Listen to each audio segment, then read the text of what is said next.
Resistance is futile. Boldly going where no show has gone before. This is The Week in Geek with David D. Squared and Brian Held. Heard live on News Talk 99.5 WRNO and the iHeartRadio app. Here are your hosts, Brian Held and D. Squared. Greetings, people of Earth. This is The Week in Geek, your source for geek and pop culture news that's trending now. I'm your host, D Squared, along with Brian Held. Hey, you can hear me now? I can hear you, All yes. right, yay! So, I just want to start off the show by sincerely apologizing to our listeners for the sound of my voice, but I have a good reason for it being shot. We had such a fantastic time last night at the Intergalactic Crew of Chewbacca's parade. We did? You don't remember it? Vaguely. I have a vague notion of something happening last night. Right. So our thanks to the Overlords for putting on such a great event, and special thanks to the crew of Really Awesome Parodies for letting me walk with them and being a apocalyptic duck. Is yes. Oh, it had a name? Yeah. I just thought it was like an angry duck. I got so many people calling me Howard and Affleck. That was Affleck. Yeah. I like that. All right, let's lay out the show, Brian. Right out the gate, we'll get to top nerd news, and then after that, we have John Wesley Shipp, who will be at Pensacon February 22nd to the 24th, and Sobolov, we had him on, in August back when we were at the other station way down the dial? August 1st, 2015 is when we had him on last, yeah. So wow. We got him back, and we had a great time. At least I interviewed him. You interviewed John Wesley Shipp, and then we'll close out the show with This Week in Geek History. Absolutely. And because we're dragging ass, here we go. And now, your top nerd news stories from around the world, brought to you by the Viridian Tea Company. Find them on Etsy. And now, your top nerd news stories. All right, Brian, what's topping us off? Well, you wanted to start with Apex Legends. This is a fairly new game from EA. Just came out and has already broken 10 million players with a million concurrent players. Yeah, in 72 hours? Yeah. And it's a freebie, too?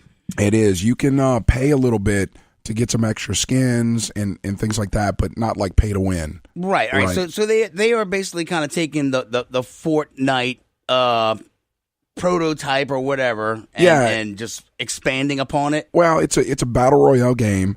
And I got to play the training stuff for a few minutes before tonight's show. All right. And I haven't played a Battle Royale before, so I don't have a lot to compare it to, but it's, what is Team Fortress? I thought that was kind of like a Battle Royale. No. Team Fortress, Overwatch, those are first-person shooters that are set, you've got two teams vying over some map space. But in a Battle Royale, of course, it's last man standing. Yes, and I enjoy it greatly. Oh, yeah. And I think it's interesting because we talked before the show, there are aspects of bringing people back into the game that have been killed. You can recall them. Yeah, well, in solo mode in Battle Royale for Fortnite, you're dead, But if you do duos or squads or whatever, if you go down, you're on your hands and knees crawling. You can do nothing but crawl and try to hide and hope your teammate can revive you before somebody, murders you or you just expire. Well, there's that level where you jump up on them and hit them with a health pack. Okay. But then there's another level where if you're dead, somebody can get to a beacon station and call a drop ship and you drop back into the game. Oh my God, really? Yeah. So it's like a D&D game, when you die, it's like, okay, well, here comes his cousin who has the same exact stats as he did in life, but now he's angrier. Right.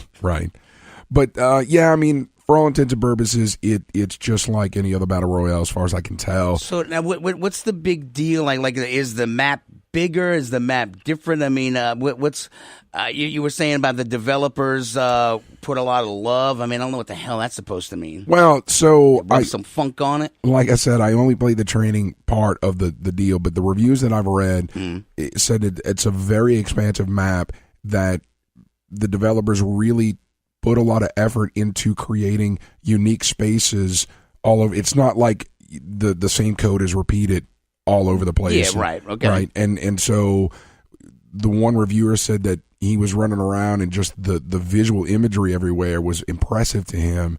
Even if it was kind of. So is it realistic like murder? Is there blood splatter, or is it just kind of just regular like Call of Duty kind of pew pew and then you're done kind of? I can't answer that question because damn it, Brian! I only shot at targets in the training mission. All right, they didn't. Did the targets cry? Did they bleed? What did the targets do?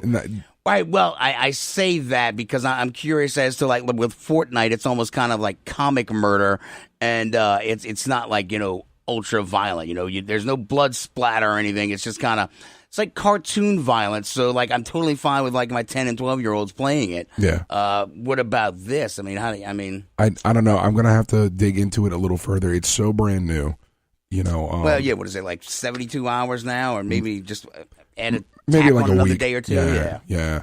So, but 1 million concurrent and it's players. Free though. It is free. So that's right up my alley. That's right in my spending point. And it is on the PC, PlayStation 4, and Xbox. So you've got your choice. Yay! Huzzah! All right. What do you want? You want to talk about the vampires now? Sure. Let's talk about What We Do in the Shadows. Is coming out with a new series. Yeah, well, it's going to be a serialized version. It's like it's on FX too, which is actually pretty interesting. FX does put some good stuff together, and they're taking a product that was already, really a good movie, and I guess they could have broken that down into a few episodes. So I guess now this brings in a new crew of vampires, and they're all living on Staten Island now. Yes, yeah. Here, let's take a listen to the trailer. It's just shy of 2 minutes, but it's funny as hell. It's nightfall. He awakened.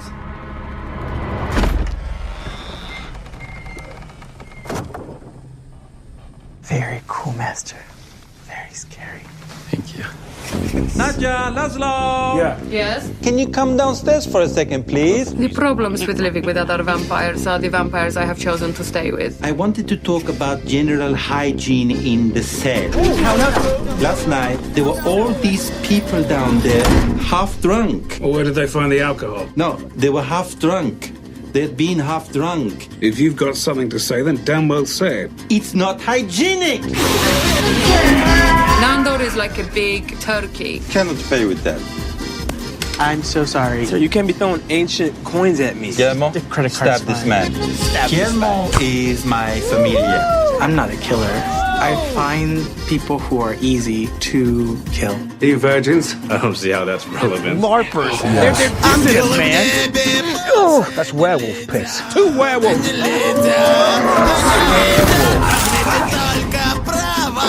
Colin, what are you doing in here? This is my bedroom. My name is Colin Robinson. Hi, Deb. And I am a energy vampire. we We all know either one. bore Yes. you with a long conversation, Hey, Don. or Don. we enrage you.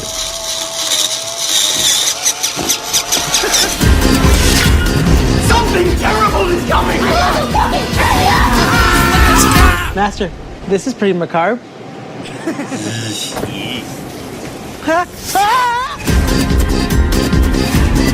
I've got my cake caught in the door. Yank it out! So if you like the dry humor of What We Do in the Shadows, there's plenty more of it. This looks fun, man. I the first one, like, it was funny. Like, I hadn't seen it. Like, when it first came out, it had been out for a while before I even watched it. I think it was even you who told me about it. Like, how have you not seen this? And so, I got hijacked by Matt and Megan Davis, and I was over at the Crown and Anchor, and they were like, "You haven't seen this? You're coming over right now, and we're gonna just lock you in the house until you finish watching it." And it was worth every second. So. No, so this looks interesting too, and also you can do it in bite-sized chunks, which I don't like. I'm curious to see how much money they make off of this, and I'm only saying this from kind of like the radio perspective, where they're doing small bits of it. Yeah. So if it's successful, they can find sponsors and they can sell the inventory within that.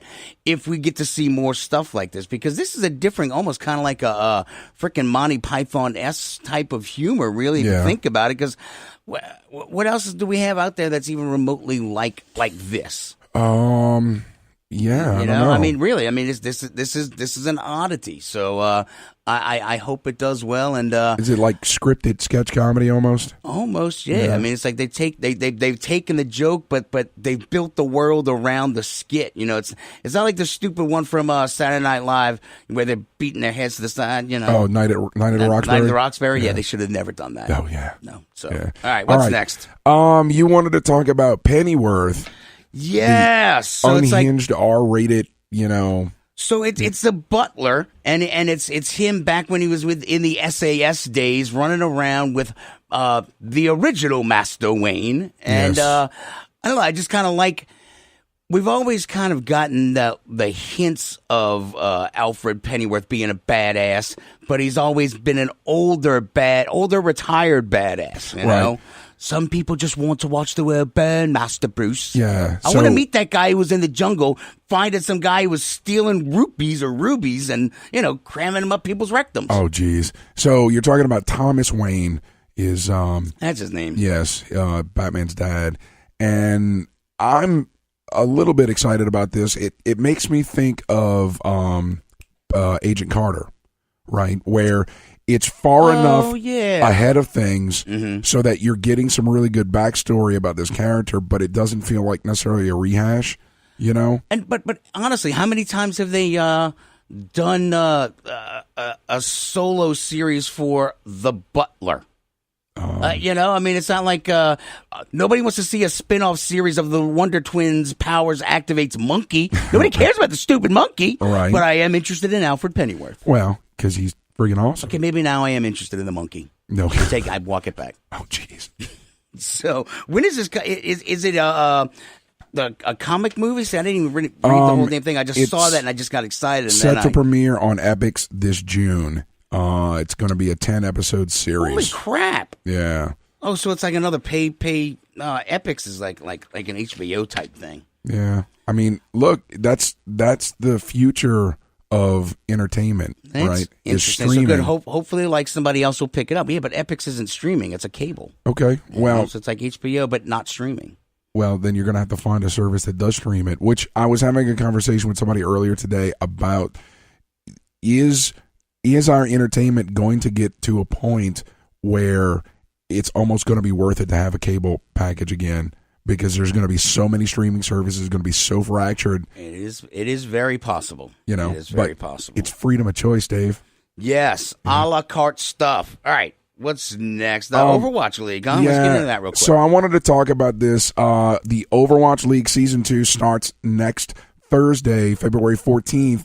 But leading up to it, starting on the 9th and 10th, they're going to have some preseason scrimmage matches with all the teams, so you can see the new teams getting into some action and how they're going to play out. And then on February 11th, there's going to be some custom games that they're going to do just for fun, right? Okay. Between the different players playing different matches like Anna's Paintball and things like that. And then on the 12th, there's going to be some, it's going to be Capture the Flag, which is more kind of just fun stuff. And then on the 13th, there's a community and talent show match, and what's going to happen is they're going to invite some streamers. A talent show? Yeah, well, right. They're going to invite streamers. I'm not liking where this is going. To fight against the team players. Okay, so they're not going to be like juggling and trying to sing, right? No, I just heard talent show and I got nervous. Sorry. Well, they're just trying to showcase some of these Twitch streamers and things like that who play the game. Influencers, Brian. They are influencers. All right. And we are influencers, but I ain't putting that crap on my business card. All right, that's fine. iHeart made me put it in my signature. Great. Can I get the words out, sure. Dave? Is basically they're just playing for bragging rights and just kind of getting people whipped up. And, of course, like I said, the season starts on Thursday the 14th.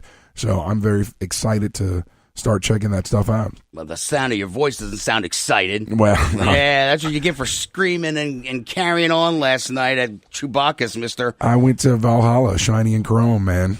Chrome. Yes. All right. One more thing, and then we got to go to break. All right. So Hasbro is looking for a senior manager for their G.I. Joe and Micronauts brands. Joe! I like it. This came via histank.com that pulled it off of LinkedIn. So, I mean, it is a legit job opening. Like monster.com or something? Yeah. So they are looking for somebody to develop yearly product strategy based on key brand initiatives, customer insights, and entertainment strategy, and also to work with design and development to create an innovative toy line that is inspired by your toy strategy. They need to use the Fortnite action figures. And I'm not joking. Actually, I despise the Star Wars action figures now because they're so damn cheap. They shrunk them down. They look stupid. They're smaller. They don't have all the moving parts. Right. Yeah. Well, Fortnite, all the stuff that Santa got my kids this Christmas for all the Fortnite action figures, they're badass. They're like $12. I mean, but they're worth it. They've got all the motion and dude, if G.I. Joe goes back to that, that's what sold us on G.I. Joe's back in the day. It wasn't some giant-ass 4-foot doll that, it's like, hey, he's got no junk when you took off their pants. Right. Sorry, but you get what I'm saying, though. Yes. I mean, if they're gonna make action figures, make them good action figures. Don't make suck action figers. Just saying. I still have my Joes. So do I. Oh, cool. But I had a bunch of them, but a lot of them got so old. The little black rubber band that held the legs and the torso together. Yeah, they all got dry rotted. You can get replacements. Okay. Yeah. So just squirrel. This job opening kind of clearly tells us that we're going to start seeing a whole lot more out of G.I. Joe. Maybe a new cartoon, definitely a toy line. Oh, they better not screw that up, man. Well, I mean, G.I. Joe can be continued on, right? It's America's fighting force, right? We can... Space Force? No, not that. No, it's not that? You sure? I'm positive. All right, we're going to break? Yeah, it's a Space Force now. All right, guys, when we get back, we're going to have our guest interview where Dave interviewed John Wesley Shipp, who's going to be at Pensacon this... John Wesley Shipp. Look, man, this dude was cool. I really enjoyed talking with him. And a few times I was like, I won't take up any more of your time. He's like, dude, I'm here for as long as you like. I'm like, you are the friggin' man. It's a great interview, yeah. So, okay. Take us to break. All right, guys, stay tuned. You're listening to The Week in Geek on News Talk 99.5 WRNO. The Army, the Navy, the Air Force, the Space Force. My new national strategy could be Space Force, Space Force, Space Force. Boldly going where no bar has gone before. The Bad Wolf is a bar, restaurant, and game shop all in one. You can't beat our specialty drinks, fresh food, and a variety of RPGs, board games, and miniature games for sale or rent. Stop by and hang out, or attend one of our regularly scheduled events, all in a non-smoking environment. The Bad Wolf Bar and Grill is located at 2010 O'Connor Street in Gretna, or find us at badwolfbar.com. The Bad Wolf Bar and Grill, where everybody knows your game. Friends, is your morning tea just not your cup of tea? Then try the tea blends of Viridian Tea Company. At Viridian Tea Company, they sell blends guaranteed to make you think outside the box. With such blends as Tea of the Necropolis, Quantum Mechanics, Spider Witch, and many more, your tea experience will be out of this world. Look for the blends at Tubby & Coo's Mid-City Bookshop, located at 631 North Carrollton, or on Etsy at Viridian Tea Company. Try Viridian Tea Company today. Your taste buds will thank you.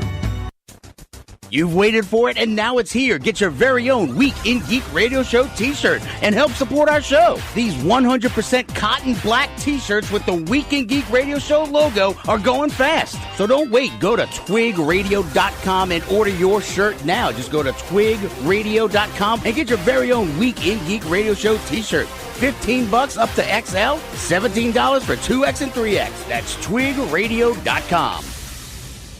This March 8th through the 10th, CoastCon marks its 42nd annual science fiction, fantasy, and gaming convention in Mississippi's Gulf Coast Coliseum in Biloxi. CoastCon is the longest running and largest convention in Mississippi. Enjoy 3 days of gaming, costumes, shopping, and guest panels with such amazing guests like J. Michael Tatum from My Hero Academia and New York Times bestselling author Stephen Brust of the Vlad Taltosh series. For more information, go to coastcon.org or check out their Facebook page. CoastCon, March 8th through 10th. Don't miss it. Do you have a message or logo that you need the world to see? Then rely on the folks at Gretna Signworks to use their expertise to deliver your design. With over 15 years in business, Gretna Signworks can do commercial and yard signs, banners, screen-printed t-shirts, magnetic signs, vehicle graphics and lettering, and so much more. Gretna Signworks also has an exceptional network of suppliers, so no job is out of scope. Find Gretna Signworks on Facebook or visit them at 2125 Belle Chase Highway today.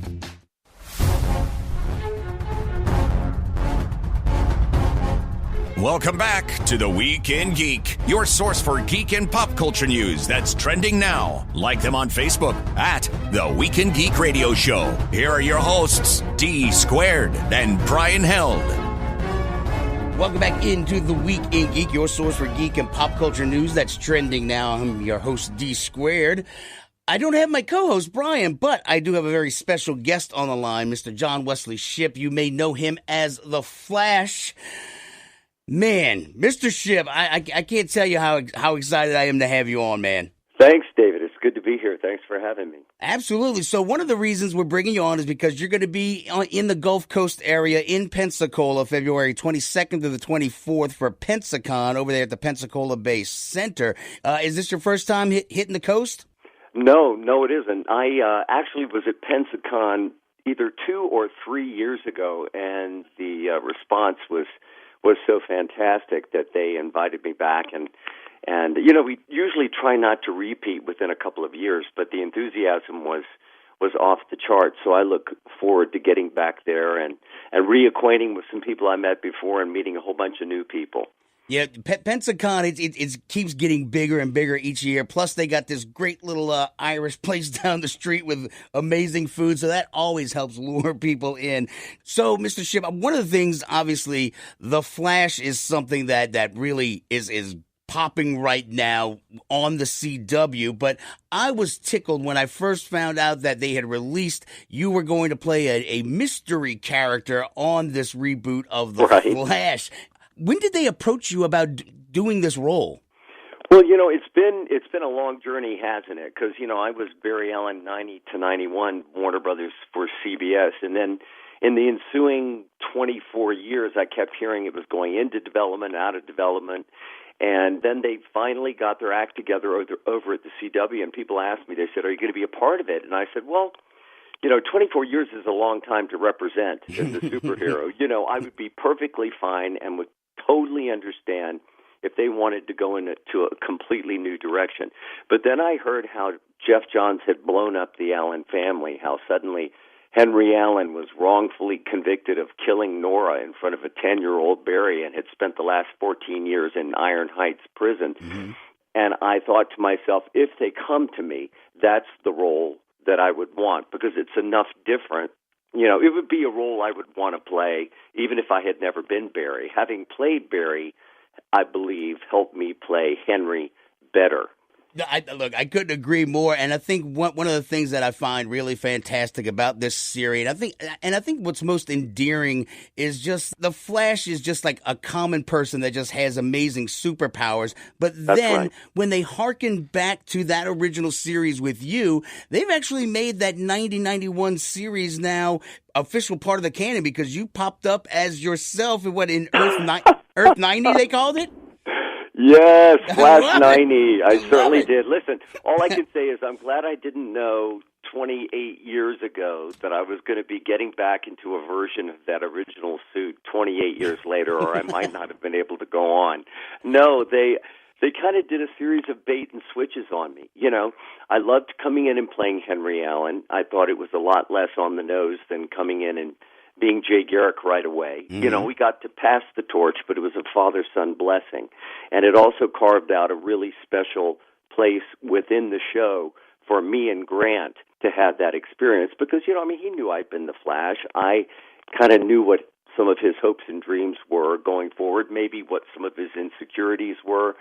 And I felt that my purpose was twofold: to graft the audience that was still incredibly loyal from the original show onto the new effort, and also to reflect back to Grant all of the great qualities that I saw in him that I knew as soon as we started working together, we're going to make him just the perfect Barry Allen for today. Let's go back in the Wayback Machine, though, too, because I like how you're framing your comments, because it's really from the actor's point of view, and you really kind of perfected your craft doing a lot of, the soap operas. You got a 86 Emmy for As the World Turns, 87 for Santa Barbara. I mean, yes. How much did all that play into what you're doing now?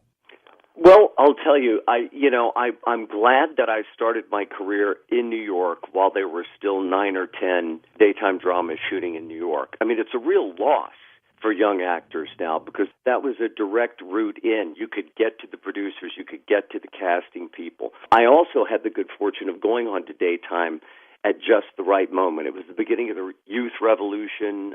Kevin Bacon was my guiding light dressing room mate. My story on World Turns was opposite Julianne Moore and Steven Weber. We had great writing. We were going on location to the Spanish Canary Islands. I mean, daytime really exploded and had primetime numbers. What daytime gives an actor is the ability, the technical facility to deal with a lot of words, a lot of pages all at once. I remember after The Flash, when I came back to Broadway to do Dancing at Lunasa, the Tony Award-winning production at the Plymouth Theater, I was asked to come on and do this crazy character, Carter Jones, on All My Children for 4 months. And there were times when my story hit the front burner. I would have 25 to 40 pages of dialogue, just my scenes that day, while doing 8 performances a week of Dancing at Lunasa. And what it teaches you is to fly with your first impulse. You learn all kinds of ways to break down scripts so that memorization becomes a non-issue. You memorize the logic of the scene. You don't memorize the words. If I had to memorize words, it would be hopeless.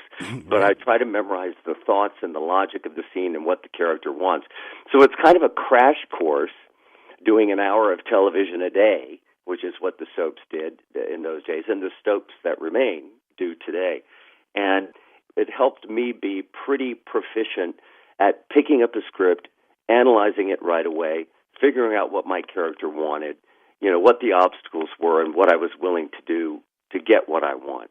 One of the best things you just said, though, I'm going to have to use you for trivia now, because now when I play 6 Degrees of Kevin Bacon, you were studio mates with him. Yes, all right. Now he was my dressing room. I'll tell you another trivia question. That's awesome. I was a question on Jeopardy. A friend of mine who was a real Jeopardy fanatic, he called me, and he had seen all my work through the years. The most excited he ever was when there was a soap opera category on Jeopardy, and the question was, who's the only actor to win consecutive daytime TV Emmys from 2 different shows? Nice. And I was the answer. It was, as you said, World Turns followed by Santa Barbara. So I was like, you mean I've done stage work, I've had all these shows, but that's what excites you the most? He said, yeah, man, I'll have to put that on my resume.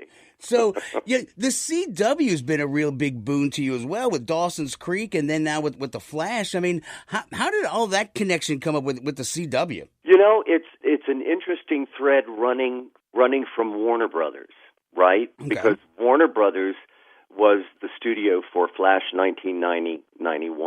It was a Warner Brothers production. We had a third of the back lot there in Los Angeles, the Warner Brothers motion picture lot for CBS. And then when the WB came along, there was a Warner Brothers connection, and that was Dawson's Creek. And then when the WB and UPN combined to join and make the CW, isn't that how it worked? I believe that's how it worked. Yeah, that is, because I remember they had the frog, and then they didn't have the frog. Right, and then Greg Berlanti has also been a thread running through my career, because he was one of my head writers and eventually executive producer on Dawson's Creek over 20 years ago. And now, of course, Berlanti Productions. I was just presenting at the International Emmys here in New York City, and Greg was receiving the Founders Award, and they announced that he has something like 15 shows on the air right now. So it's Greg Berlanti's multiverse. We're just living in it. You know what I mean? I do. We're visiting with John Wesley Shipp. You might have heard him from several things, but Before we came onto the air, Mr. Shipp, we were talking a little bit about I'm in the radio business and I love the voice acting stuff. And one of the things you've done is called Powder Burns. It's an audio drama. Tell me a little bit about that. Yes, David Gregory, who's a fine actor and writer and director, who played one of my sons on One Life to Live in 2010. I went back to daytime briefly, 2010, 2012. Oh, you played a bad guy, huh? Oh, I was horrible. I was an abusive dad. It was outrageous. He was my oldest son, and he was the most like me, so he was spared some of the abuse that I doled out to his two younger brothers. But it was a trip. But, you know, he wrote this audio Western. I think he did it kind of for his dad, who was a real fan of the medium, and it was called Powder Burns. I played a character, Sheriff Burns, who is blind, a blind sheriff in the Old West. Wow. And the concept for an audio drama was see the Old West the way Sheriff Burns does, without sight. And so different episodes would have different weather. Noah DeBlas, he was our wonderful sound engineer. There were all kinds of it's very atmospheric. Was it like old school Foley arts and stuff like that? Yes, indeed. Nice. Yes, it was. And we had Robert Vaughn, before he passed away, guest star. We had Ed Asner guest starred. We ended up winning the Society of Vocal Arts and Sciences Performance and Storytelling Award at an event at Lincoln Center last year. So what started out as a group of actors wanting to work together. What can we do? Why don't we do this? It turned into having quite an effect. It was a really fun thing to do. That's awesome. We're visiting with John Shipp. He will be in Pensacola February 22nd to the 24th for Pensacon at the Pensacola Bay Center. One last thing before I let you go. I know I've taken up a lot of your time tonight. Not at all. The current thing that you're working on a stage drama, you were saying? Yes, again, David Gregory has written this outstanding play. It's called Hank and Jim Build a Plane.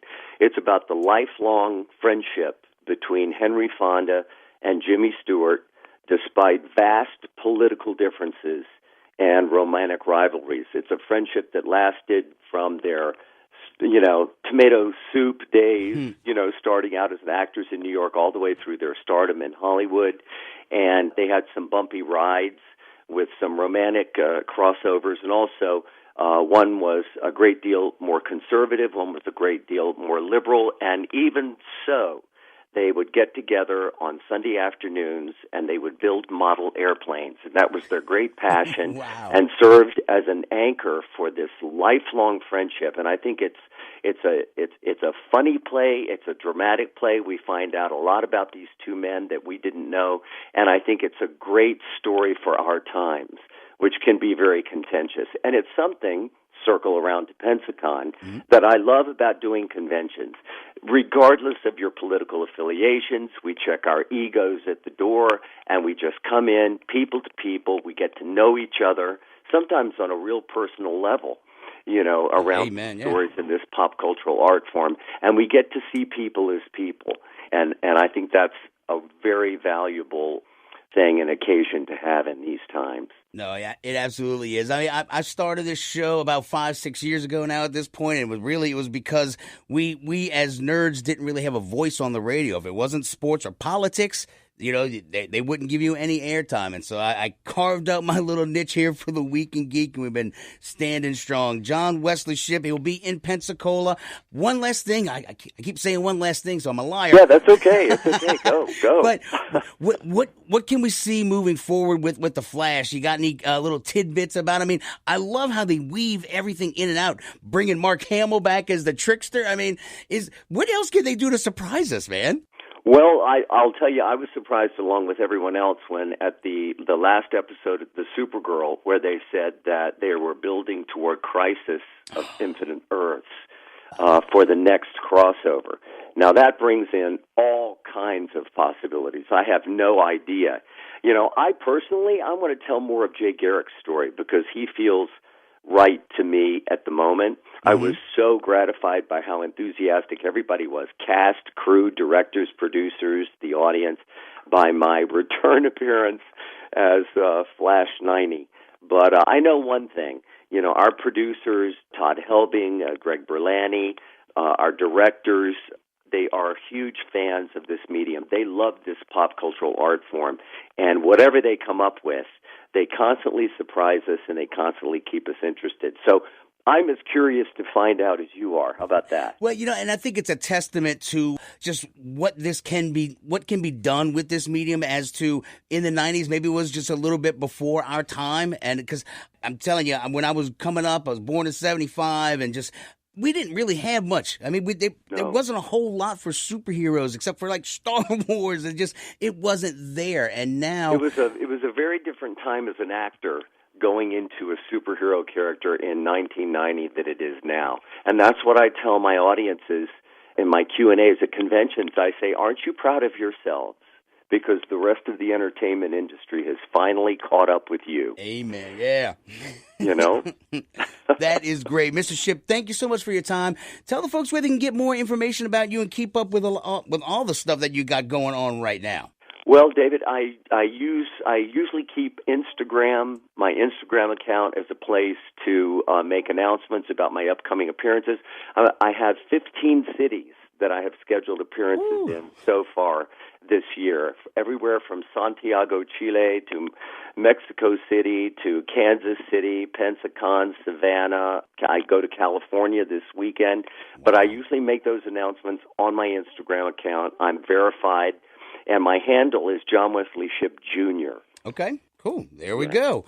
Thank you so much for your time again. I truly appreciate every minute of it, and I can't wait to see you in Pensacola. And I finally showed up. Next up, our interview with voice actor David Sobolov. Stay tuned. You're listening to The Week in Geek on News Talk 99.5 WRNO.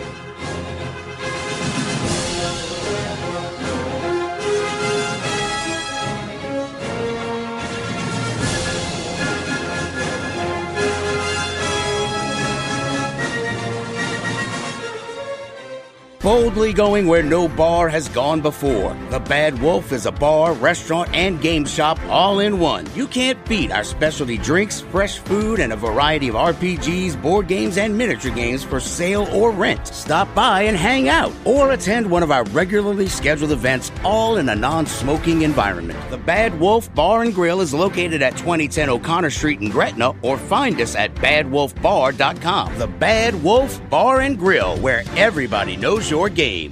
This March 8th through the 10th, CoastCon marks its 42nd annual science fiction, fantasy, and gaming convention in Mississippi's Gulf Coast Coliseum in Biloxi. CoastCon is the longest running and largest convention in Mississippi. Enjoy 3 days of gaming, costumes, shopping, and guest panels with such amazing guests like J. Michael Tatum from My Hero Academia and New York Times bestselling author Stephen Brust of the Vlad Taltosh series. For more information, go to coastcon.org or check out their Facebook page. CoastCon, March 8th through 10th. Don't miss it. Do you have a message or logo that you need the world to see? Then rely on the folks at Gretna Signworks to use their expertise to deliver your design.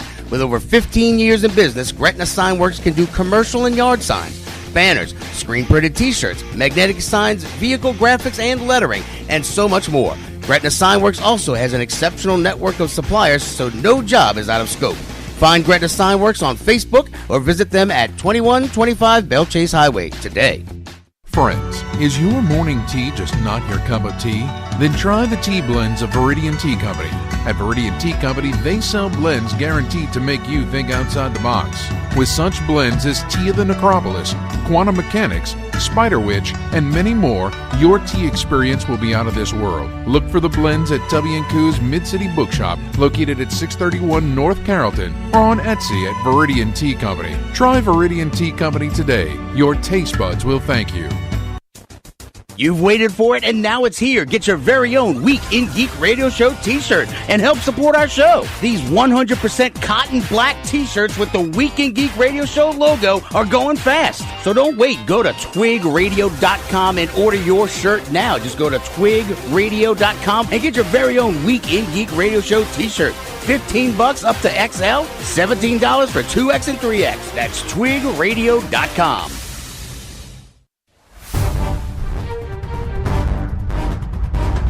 Now, back to the Week in Geek with local celebrity Brian Held, hashtag LCBH. Here are your hosts, local celebrity Brian Held, and that other guy, what's his name again?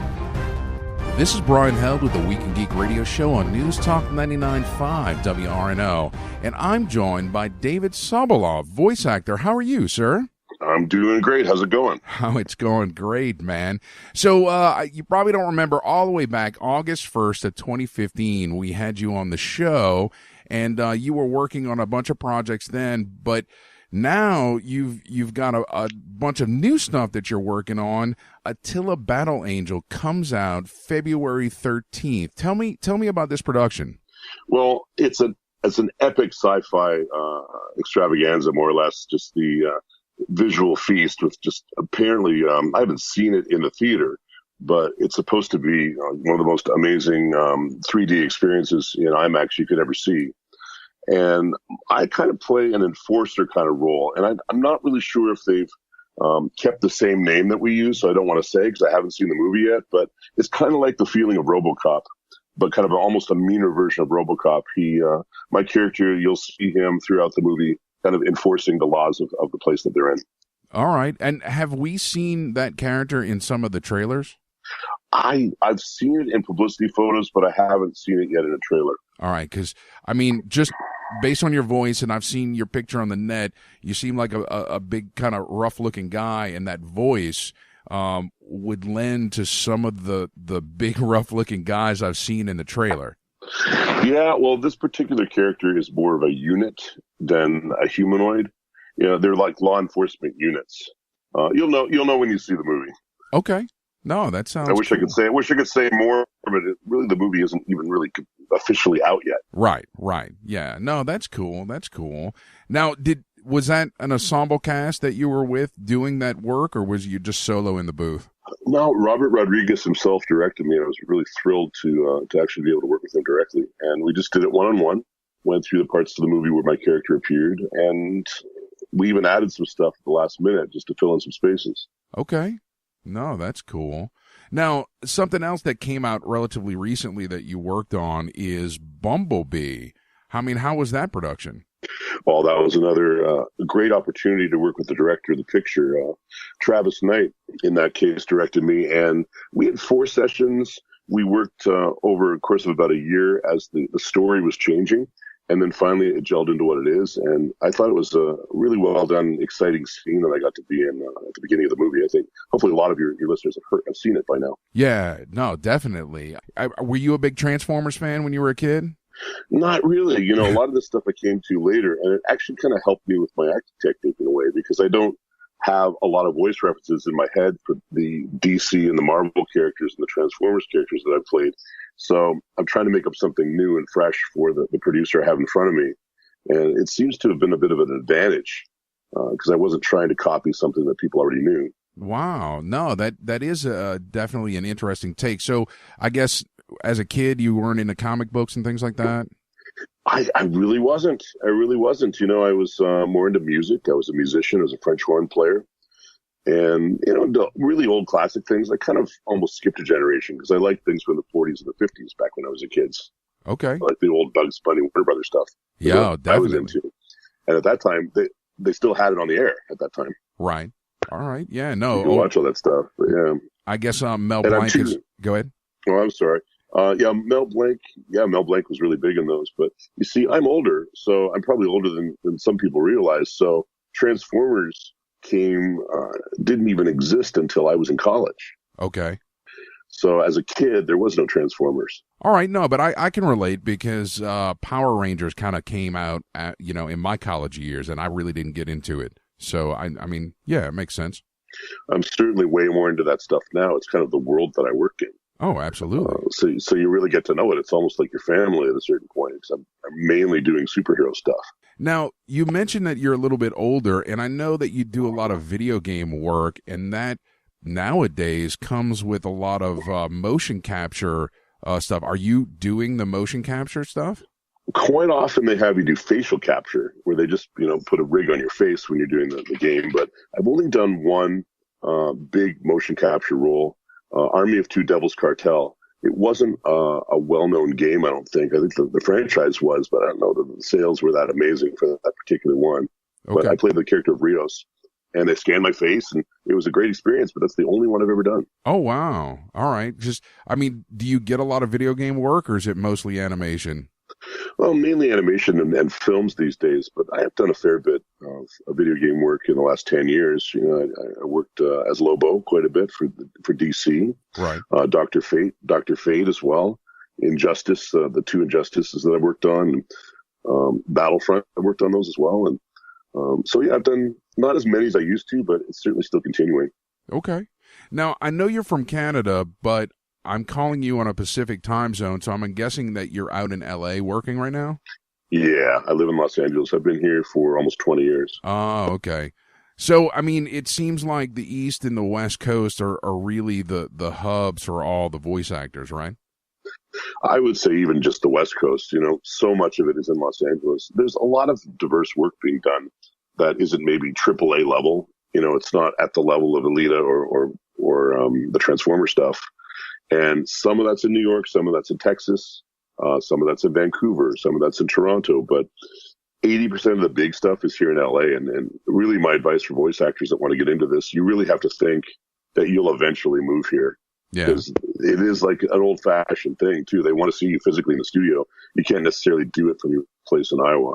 So it's electronically possible, but it's not what they want in the business. They want to actually see you, and quite often put an ensemble together in the same room. Oh, yeah.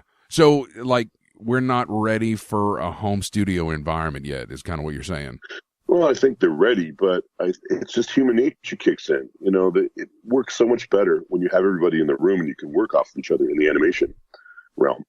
Some are done individually, but most are still done like that old radio show kind of feeling. No, that's cool. Well, and do you often get to do ensemble cast work? Yeah, for animation, sure. When I was doing Guardians of the Galaxy, it was ensemble every time. Transformers Prime, it was ensemble every time as well.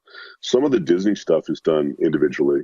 We'll be sitting in a lobby and they'll call us in one by one. I may be doing some directing soon myself on projects I can't really talk about yet, but I don't really want to do it that way. I would rather have everybody in the same room just to get better chemistry. Yeah, no, I could see people wanting to work off of one another and building a better performance out of it, right? Yeah, it really does work well. The only video game I ever did that worked like that, because most video games are done on your own. I worked on Halo Wars years ago as the Arbiter, and they had us all in the same room, and it really heightened the drama, I think.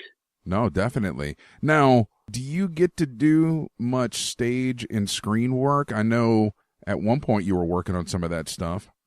Yeah, I've done a little bit of that. Not a lot of stage these days, but occasionally I get to do an on-camera role. But it's not a huge part of what I do. I'm hoping it will be more in the future. But, when you're in the arts, you kind of go with where they want to employ you if you want to make a living at it, and really kind of focused in on this villain and badass hero stuff that I've been doing. And it's gone quite steadily for a while, so I just keep it going. But there are possibilities, things I can talk about maybe in a couple months that are coming up that are on cameras. So there's some interesting things happening this year. No, that's cool. Now, do you get to go to many of these fan conventions and meet with folks? Yeah, last year was a pretty busy year for that. I ended up in New Zealand and different places in the U.S. I think I did about 7 of those last year. And that's so great. You get out of the studio, you find out what people like, what people don't like, and you get people's feedback and just generally make people happy. It's fun. Yeah, no, cool. And speaking of feedback, I know you're pretty prolific on Twitter, and do you get a lot of feedback from your fans there as well? You do, especially when you're reviving an old character that's coming back. Sometimes at first people are skeptical of what they're going to hear, and then hopefully you win them over if you can. All right. I know there's a lot of Transformers fans that are very specific about what they want to see, and also explain to them that I really have no control over that. I might have some control over the voice, but it's really up to the director, the producers, the writers, and we have to kind of be their servants in a way and serve the story. We can't write the story. Right. And it would be, of course, sometimes we do. Some of us create our own projects, and that's certainly something that I'm working on as well. But, if I'm involved in something like the Transformers world, I just have to jump in, and it's almost being like it's in someone else's house for dinner. They've invited you into their house, and you have to be a good guest. Oh, absolutely. Now, for folks out there listening, maybe an aspiring voice artist, what's the number one piece of advice you would give somebody in those shoes? A lot of people will say that voice acting is creating a lot of crazy, wacky voices. Well, that's a nice thing, and that helps, but it's all about acting. You have to tell a story, live truthfully under given imaginary circumstances, and you do that by learning how to act. I started booking way more when I approached it as character rather than voice. Don't do voices, play characters. Okay. So and take some improv classes, do some community theater, and just learn how to tell a story as an actor, and don't rely on just the wacky, crazy voices. Well, we're down here in Hollywood South, and I know that there's a lot of people giving workshops and, for small, modest fees in the acting space. So that kind of stuff is good, right? Yeah, it isn't just about going to a voice acting class. Go to an on-camera or stage acting class too. See, if you can be really big, it's very easy for a director to bring you down, bring your performance down, but to bring it up to, say, a video game level, it's very hard to teach anyway. And if you've come from a theater background, it's much more adaptable. Okay, nice. Well, we are getting close to a commercial break, so if you wouldn't mind telling folks out there how they can keep up with you on social media and all those great projects you're working on. Sure. You can reach me at Instagram and also at Twitter, the same handle. It's at Bolobos. It's my last name backwards. Nice. Bolobos. Fantastic. Well, David, we appreciate you so much taking the time tonight with us, and we hope to talk to you again soon. Sounds great. Thanks so much for calling. Yes, sir. Guys, stay tuned. When we get back, we're going to close out the show as we always do with This Week in Geek History. Stay tuned. You're listening to The Week in Geek on News Talk 99.5 WRNO. Friends, is your morning tea just not your cup of tea? Then try the tea blends of Viridian Tea Company. At Viridian Tea Company, they sell blends guaranteed to make you think outside the box. With such blends as Tea of the Necropolis, Quantum Mechanics, Spider Witch, and many more, your tea experience will be out of this world. Look for the blends at Tubby & Coo's Mid-City Bookshop, located at 631 North Carrollton, or on Etsy at Viridian Tea Company. Try Viridian Tea Company today. Your taste buds will thank you. Boldly going where no bar has gone before. The Bad Wolf is a bar, restaurant, and game shop all in one. You can't beat our specialty drinks, fresh food, and a variety of RPGs, board games, and miniature games for sale or rent. Stop by and hang out, or attend one of our regularly scheduled events, all in a non-smoking environment. The Bad Wolf Bar and Grill is located at 2010 O'Connor Street in Gretna, or find us at badwolfbar.com. The Bad Wolf Bar and Grill, where everybody knows your game.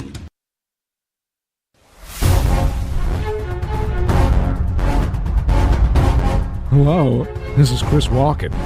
If you've got a hankering for more cowbell, you can get it on The Week in Geek.